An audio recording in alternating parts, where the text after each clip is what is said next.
Okay, so I've seen this video blow up alongside like my videos recently, and this video was uploaded 5 days ago. Now, when I first saw it, it was at like 2,000 views, and then I just forgot about it, and then it came up again. It got recommended to me again at like, I think like right now, like 19K.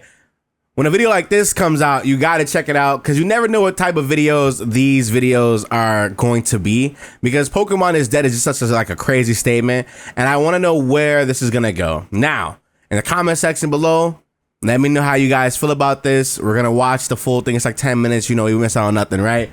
Leave a like on the video, but then in the description section below, leave a like on this video specifically.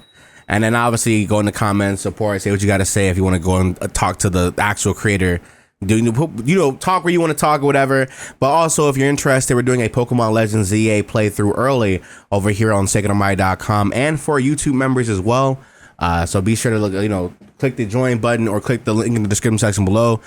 Be sure to subscribe for some more Pokemon content and also the merchandise. But hey, did you know we're also doing a humongous everything must go sale where you can get every single last one of my merchandise for 45% off. From now until October 19th, you can get whatever you see on the screen and more for 45% off your entire order using code RETRO45. A lot of these designs were put on really old and kind of low quality merchandise blanks, and so of course I decided to put these on newer blanks. That way those who weren't able to get them when they came out originally, and those who want to re-up can get a chance to get some merchandise as well. This is my biggest sale yet, so please take advantage of this if you guys weren't able to get it when they came out. But anyway, let's get back into the video. But anyway, enough promos out the way. Let's go ahead and watch this video. Pokemon is dead. Yokai, watch.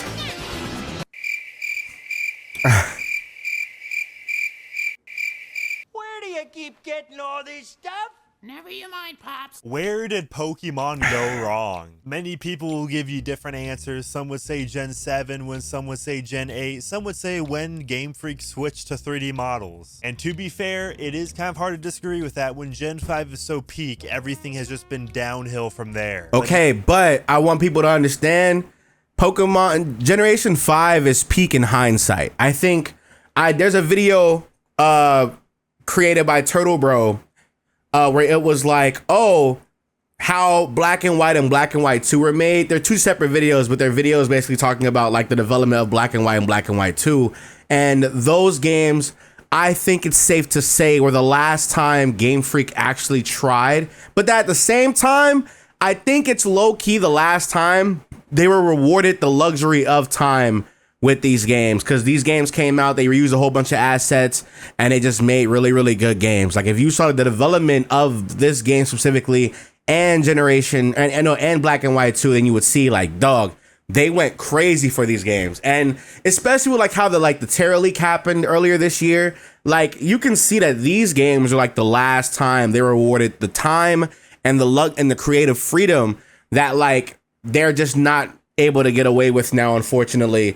So I think it's safe to say that like, it is what it is. But I do think that Black and White 1 and Black and White 2, they're peak in hindsight. I remember when these games first came out, people liked them, but then out of nowhere they switched on them and they did not like the Pokedex. They hated the anime. They didn't like the spin-off titles. People shitted on Generation 5 really early in its lifespan, which is kind of weird to me because I was just like, I thought we liked this game. Generation 5 is actually what got me back into Pokemon. There was a time where I was like too cool for Pokemon, and I was just like, this is a kid's game. And I came back during like the tail end of Black and White 2's lifespan, and I was just like, yo, these games are dope. What the hell? And it's like, oh yeah, people don't like these games. What do you mean people don't like these games? I just know that like in hindsight, people like these games because these were like the last time visually you can tell that Pokemon has like tried, but then they've also been rewarded the luxury of time for the development for these games. And plus, seeing as they were like reusing assets, it was easy to go from one good game to another good game and just have ideas that we had and that be it, But I do think that like when they went to 3D is when trouble started to arise, especially with how big and successful X and Y were. Never in my life have I seen people so excited for such slop. Nowadays, I do try to keep a bit of a distance from Pokemon. I was only mildly interested in Pokemon Legends ZA. It was essentially the third game that we never got all the way back in 2015. In tandem, I actually kind of enjoyed Pokemon Legends Arceus, even if it did look worse than a Roblox game. You could have told me the entire world was made out of Play-Doh and I would have believed you. But the game is good and fun, and it was unique. It had the open world. I liked it. Pokemon Scarlet and Violet came in like literally the same year and just co-opted that. Genuinely, what were they thinking? Why did Legends Arceus come out mere months after the Diamond and Pearl remakes, and then the same year Scarlet and Violet came out? Couldn't you have just delayed Arceus and then Scarlet and Violet so they could be better games? And you would probably give each game more time to breathe. Pokemon Legends Arceus could have had a whole year of relevancy until we got Scarlet and Violet. But no. I can't believe there is genuinely a debate that Legends Arceus was a spin-off or not. Like, it introduced new forms of Pokemon. Okay, listen to me. I hate people in the comment section, bro. Pokemon Legends is a mainline Pokemon title. It's a mainline Pokemon title, y'all. It's a mainline Pokemon title. I don't give a damn about the format of Pokemon. I don't care about the 8 gym badges.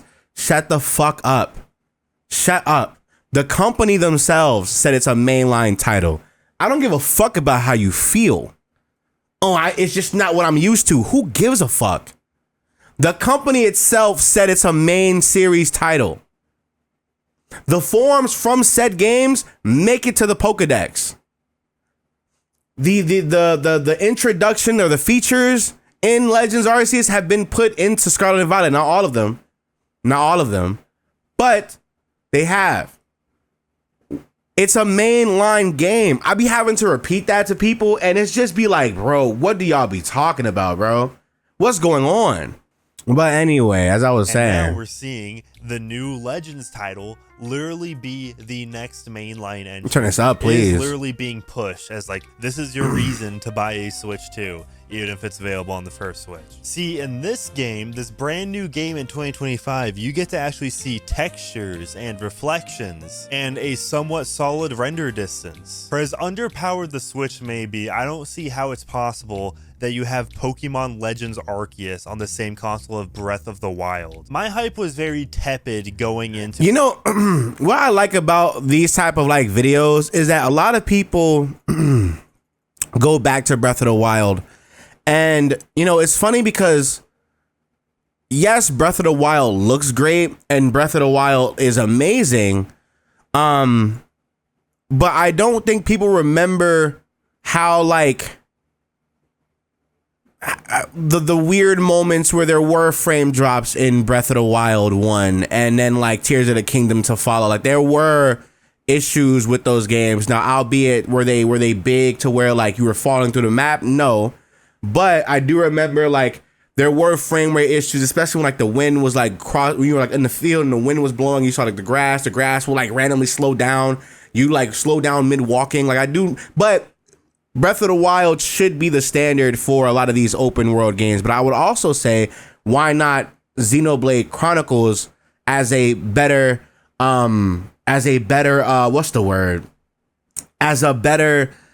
statement on what's fire or not? Because the Switch has seen what, 2 Xenoblade games or 3 Xenoblade games, and they all run well. They all look amazing. They all, you know, but that's just Monolith Soft just being amazing and just being flawless of a company or a dev team. You know, that's just Monolith Soft's, you know, whatever. But I do think people like forget how like weird, how like, I guess because it wasn't that many instances where the frame drops would happen in Breath of the Wild and Tears of the Kingdom, that it's like, it's forgivable. But I think that, you know, I think we're being disingenuous because these games are like the first games to come out. They have an updated version of those games that just are better. And at the same time, it's like there are better games that are open world that run better than Breath of the Wild and Tears of the Kingdom.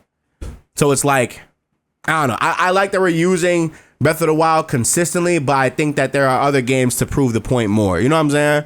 Pokemon Legends ZA. but from seeing some more of the game that was announced in the beginning of 2024, mind you, yeah, I think I might give this a whole pass. My interest really started waning when I saw that one cutscene that had camera movements so stiff I've seen source filmmaker YouTube videos that looked better. Not to mention the animations. You remember the Sword and Shield animations, the legendary Pokemon just doing a 180 spin? Yo, the damage that Distant Kingdom did to this community is hilarious. But I'm not gonna sit here and say that like some of his critiques weren't wrong. It just, the nigga's weird. My fault. That's sending shots. My fault. He got like a foot fetish. He like, I don't know. It's kind of, listen, I don't, hey. Well, I hate to be the breaker of bad news, but the animations are still just as bad. They have had 6 years since Sword and Shield, and they have not even learned how to properly animate cutscenes. Also, just around the same time, we got to see a bit of the dialogue, and we had to hear Zoomer speak, such as Riz in a Pokemon game. Because the first thing I want to think about in a JRPG is common Zoomer lingo brain rot shit. I thought of I don't know. I feel like that's weird. I feel like Pokemon as a franchise being geared towards children, you know, I hate to say it, the kids of today are the kids that are saying these things. Like, you know, one more W, like you, the teens and the kids are saying these things. Let's be honest, like, the adults are going to buy these games anyway. Who cares? This is to appeal to the younger audience. These are like younger audience things. And it's a modern, futuristic. Now, granted, is it a good futuristic? No. Is it a good modern? No. But it's a modern setting of the world. You know what I'm saying? So, like, of course, it's going to have modern slang and modern, like, you know, language and shit like that. I just feel like this is like an aged out conversation or aged out comment. You know, it's just kind of like whatever. Like, the kids making up some weird things. I'll be honest with you. I want you to know, I don't even know what the hell half the kids be saying, but I think that if they're going to put them in a game, it's like, of course, like, I think if we're going to put them in a game that's geared towards children, for the children, it makes sense to have that type of like, you know, that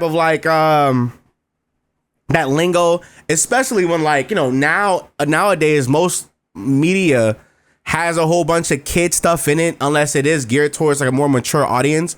Like, even now, like, there's YouTube channels that are like teaching the kids ABCs and stuff, but they're using rap beats over it, and they're just making rap songs out of like teaching them like moral values and lessons and shit. You have to get to the kids somehow in like these like modern times, because hey, this goes back to that one comment that Masuda made forever ago, back in like 2017 or 2018, where he was like, kids of today aren't putting hundreds of hours into games no more. They're on their phones. They're making they're doing things that are like, you know, they're going for more self-serving things, and they want things faster, cookie cutter, fast food like. And as much as us, the player base that has grown with the series, don't want to admit it, I feel like we have to understand that the majority rules here. Your feelings are completely valid, of course, but like, when the audience is kids and they are selling and they are buying these things, it's like, when are we gonna start just sounding like a broken, you know what I'm saying? Like, it just I don't know. We gotta think around it. It's a lot more nuanced than just, oh, I don't want to see Zoomer talk in my franchise that's geared towards children who are the Zoomers of today. You know what I'm saying? It's just not. It's just, you know, it's just not that. Especially when, like, you know, Black and White 1 and Black and White 2 were more like, you know, were more based in the US, and like that ass, all of those characters were dressed like us at the time. It's like modern streetwear is a big thing. Most of those characters people love Hugh, and he's dressed like a regular streetwear kid or teenager or whatever, right? It's like you gotta, it's I feel like we're not telling the truth here, you know? We're letting our emotions just not like, you know, get here? Because for me, somebody was telling me about like they're comparing, like in my comment section now, they're talking about Digimon a lot. And I got a comment in, I think one of my videos yesterday, I think Pokemon I was reacting to Arlo. I'm gonna actually get the comments. Please, can you stop? Listen, it was a comment that I had from Central Mason. It was like, I know you're playing Legends EA for nostalgia, but you gotta admit Pokemon games have been lacking, which is so interesting because I'm probably one of the few people that do speak about that. I get attacked for being a quote unquote sellout or being a what's the word, or not a real Pokemon fan when I'm literally playing these games for pure nostalgia. Do you think Pokemon releases the best quality of games in 2025? No. I think you're blind if you think that, personally. You know what I'm saying? But I can admit that, hey, this is a game that I played as a kid. It's helped me tremendously. You wouldn't be watching me had Pokemon not existed. You know what I'm saying? And I think that, you know, it being a thing that affected me as a child and me being here, it's like I only play these games for nostalgia purposes, but understand that nostalgia comes from when I was a kid. I'm not a kid no more. I'm a grown ass man. I'm not looking at Pokemon like a modern Shin Megami Tensei 5 or something like that. Like, no, it could be as good as a Shin Megami Tensei 5, of course, but my expectations are so low. And to be honest, I'm gonna say this, when it comes to Nintendo products, I get a lot of Nintendo products for free. So it's like, I don't have a lot of emotional investment, which is why I be telling people, hey, you know, if you feel a certain way, if you think a certain way, you should vote with your wallet, because as somebody who gets the games for free, it's not my place to sit here and tell you not to buy anything or not to support anything or not to so and so. But I do think that it's weird that if you're somebody who's not in the opportunity to get these games for free, it's weird that you're still supporting these things and still complaining. It's weird. It's weird. It's weird. It's weird. But anyway, let's keep going. Part of the appeal is that you're in a new world, a whole different environment. Obviously, Pokemon, you know, they're teenagers or kids in the games that you're playing as. So obviously, it's kind of just like a modern day Japan, but with these monsters. It really seems like in every sense of the word that there is no immersion anymore in video games. The moment I hear a term popularized by the internet nowadays, which to be fair, that probably is every term considering how much the internet is integrated in our everyday life. But once we start hearing that in my video games, that pulls me right out. I do not want... I get that it's personal preference, but that's like... I don't know. I guess for me, it depends on the game. Like if I'm playing Skate or something like that, or like 2K or like any like modern setting thing, we gotta, you know, it's different. It'd be so different if like Ghost of Yote had W and cooking. You know what I'm saying? Or Sai Bao. That would be, I want you to know, if Ghost of Yote ever used like modern language in like old times, that is when you start like, you know, that's when we start like, okay, y'all doing too much. Y'all are doing way too much. Y'all are doing way too much. Y'all not doing it. We're not doing that. That's when I understand that. But I do think that like, I get it. I understand it's like a generalization. I get it. But I think that that's kind of like, that's kind of a weird place to take it, but okay. Topical references. I don't want any clapbacks dunking on chuds in my game. I don't want to think about the real world when I'm playing about video games. Do these developers... I don't know how to think about this, because escapism, while I understand the idea of using video games as an outlet, as a form of entertainment to distract you from the world that is outside, I think that the source material of what these games are, for the most part, is based on real life occurrences and real life stories, whether it be movies, books, video games, music. Like all these things come from real world things. You wouldn't be able to get art had it not been for the developer, for the creator, for the artiste to make these things and what they've gone through in their lives and what they would like to see, what they would want to see. I think that is very, that's a very privileged outlook on things. And I think that's a very weird way to look at it. I think that is a very awkward, because it's like, I don't know. I think that it's just very weird. I don't know. I think that that's very, in big 2025, using escapism as a means of like, as using video games as a means of escapism and not like an active hobby, it's kind of just like, I don't know, it's kind of I get it though. I understand the plight. The world is in a different space. The internet is in a very negative space. It's just a bad time for the world right now. Like right now is bad. But I do think that whenever like people love Full Metal Alchemist, but Full Metal Alchemist is literally anti-Israel, the anime. You know what I'm saying?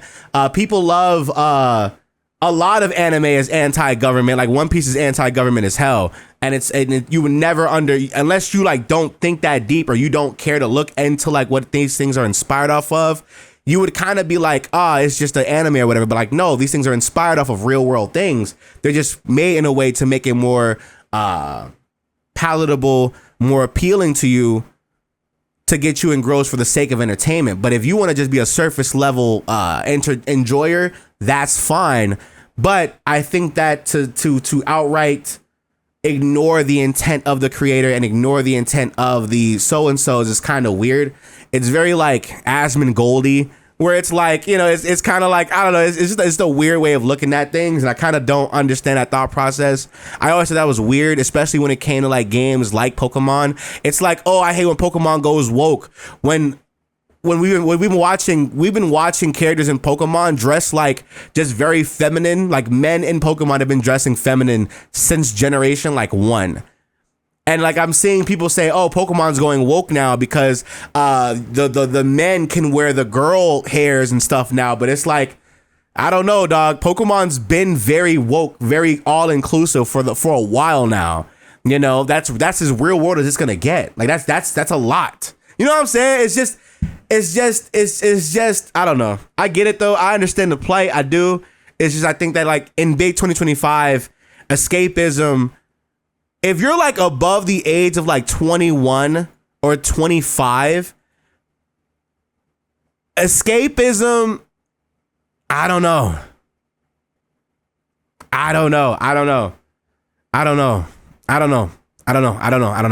That's a bigger topic.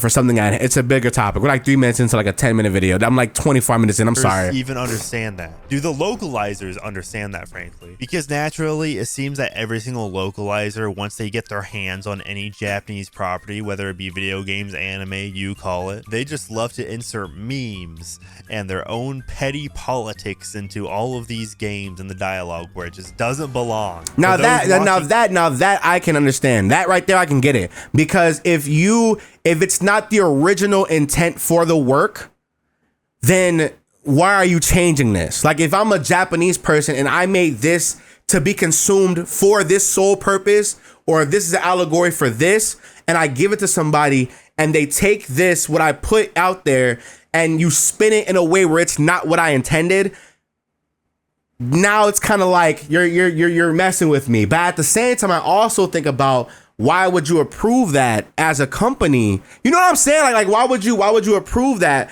Who's letting these things go? You know, that's what I think about too. Where it's like, okay, where do we get the okay for a lot of this stuff? You know, I don't know. In the moment, it just completely takes you out. I don't want any references to like Among Us. These fits. I don't want any references to Gamergate. I don't want this. So now that I've been harping on a single line of dialogue, let's get to the meat and potatoes, the DLC. Now, I did mention this in my previous video, Nintendo is milking you dry, talking about that direct where everything was just completely expensive, besides Rosalina's storybook. That was like the most reasonably priced thing out of everything in that direct. I agree. Book. I did mention how in that direct, Pokemon announced new DLC that we only really saw 2 new Raichu forms, Mega Evolutions, and it's a $30 DLC for a game that's already $60, $70 if you get the Switch 2 upgrade. So before we even have the game in our hands, and before we even know what the DLC involves, Wait, I have a question. Because I don't know, is this, I have a question, because I definitely did not look into this all the way, or I did, but I forgot about this. Is it a $30 season pass, or is it just a $30 expansion for this one thing? Because Pokemon does this thing where they'll like drop like 2 DLCs, and the DLCs are like $20-$30. And if they keep doing that, and I just don't think paying $110 for a Pokemon game is just optimal. I'm gonna be honest with you. I'm gonna be so for real with you, bro. I'm gonna be so honest with you. That's just not even like the idea of that. I don't give a damn how good the Switch 2 works now. It being like 10, 15 years after the fact, I can't do it. I cannot do it. That the definitive edition of this game is going to cost $100. Mind you, the original X and Y were $40 each on the 3DS. Now, I've already said with that no much in my DLC. previous video, but there's one detail that I didn't quite get out of everything. It wasn't really mentioned in the Direct. You had to read the fine print in the DLC page, because it seems like this new Pokemon game is going to have online seasons like it's a competitive Overwatch game, which Pokemon Legends Arceus didn't even have online battling. You're telling me that they went from Pokemon Legends Arceus, like completely gutting everything competitive out of the game. It's a purely single player experience, to this where now it's all online. And even better is that there are seasonal rewards, which obviously involves the Mega Evolutions to the X and Y starters. To this day, it still baffles me how Mega Evolution was introduced and no Gen 6 Pokemon, the generation it was introduced in, got Mega Evolutions until like Diancie. Why did we get Mega Evolutions for the Kanto starters, 2 for Charizard, and nothing for the X and Y starters until now? It's been 12 years since X and Y came out.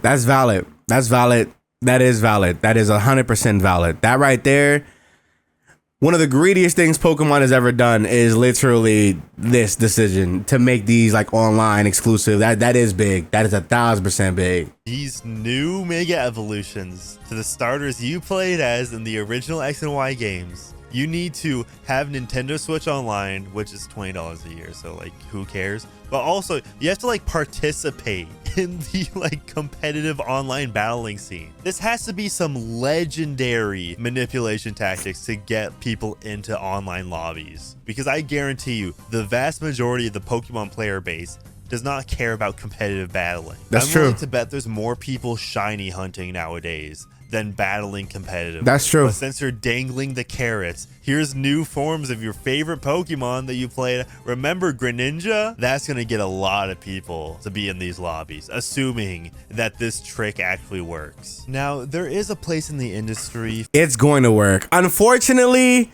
it is going to work, and I'ma just sit there.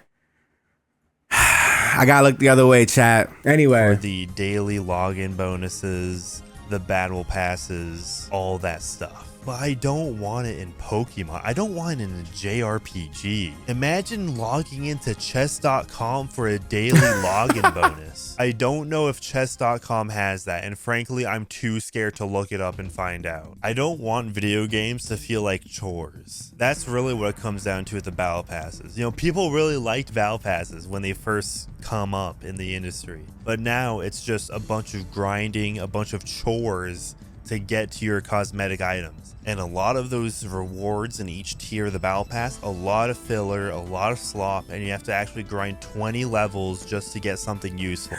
that's how I felt about Genshin Impact at one point. Like early Genshin Impact, I was like, I'm so good off this. Please do let me know if there are any games that does the battle pass format correctly. My go-to is to say Fortnite, but frankly, I'm not too sure if they even have it anymore. So I really hope if you're an enjoyer Now, of those Fortnite got it. starters, you better start getting ready to make that competitive grind a reality. Because not only are you gonna have to play competitively, you're gonna have to do it for a prolonged period of time. We don't even know how long these seasons or these waves even last. It could be 2 months, it could be 3 months, but essentially expect to have to log in quite a whiles after the game comes out just to be able to get a Mega Greninja. And its design's not even cooler than Ash Greninja, but they retcon that too because we can't have anything. Mega Greninja is horrible. Mega Greninja is the worst Mega out of the three. I'm gonna say that. I'm gonna stamp that. Mega Greninja is the very worst of the three. It goes Delphox, Chestnut, Greninja. Greninja is horrible. He's literally just upside down. Ash Greninja looks better than him. Cool. If anything good came out of X and Y, it was 100% the XYZ anime. If I were to recommend anybody one Pokemon anime, then it would be the XYZ anime, because it actually does stand like shoulder to shoulder to many other shonen anime. My go-to nostalgic choice would be the Diamond Pearl anime, but in all fairness, there is a lot of filler. I would say it rivals Naruto, but Naruto also has a crap ton of filler. I'm pretty sure it's like the majority of the series. Like, even if you weren't necessarily a fan of Pokemon, but you were a fan of anime, that is the series I would choose for you. Pokemon XYZ. Such a good run. And it would probably be a better use of your time and money than playing Pokemon Legends ZA. If you want some actually good Zygarde content, then the anime got you covered. I genuinely can't believe that Pokemon didn't even release a Pokemon Z back in like 2015. And they just inserted a bunch of Zygarde content in Sun and Moon. You just know they were planning that for a scrap Pokemon Z. I was like, oh, screw it. Just shove it into Alola. Does it even make sense? Oh. But that's been my thoughts on Pokemon Legends ZA, and especially that pricing structure and the whole online model, because we just love our games as a service, don't we, folks? Especially when the game in question is a whole AAA price title, and it has camera movements so jank, you thought like it was the first person to ever rig a 3D computer animation. I can't wait for everybody to gaslight me that the new Pokemon is actually great. Actually, you're just being a hater. And then I hear it from the other side when I make fun of Power World, so I'm pissed. Well, there goes that. I think I agree. I do want to see what the comments look like here, but I know these probably gonna go to hell like the comments will. I know my comments are gonna be garbage, but all right. W video, leave a like, comment, all that extra good stuff. Let's share the original video. Let me know your thoughts in the comment section. I'll talk to you at the next one.